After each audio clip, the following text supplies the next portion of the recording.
Interspecific hybridisation. Interspecific मतलब एठी species अलग अलग हेजिवो बट जीनस ता सेम थिवो। Crossing between different species of the same genus.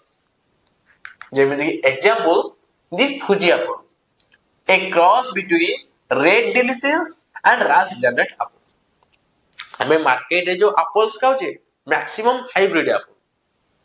जेमिति गोटे एग्जांपल हमें फुजी एप्पल, एटा गोटे क्रॉस ब्रीड एप्पल। का का भीतर क्रॉस कराइची रालो रेड डिलीशियस और राज जनरेट एप्पल। रेड डिलीशियस रो साइंटिफिक नेम कोन मालस डोमेस्टिका और राज जनरेट रो साइंटिफिक नेम कोन मालस एम पुमिला।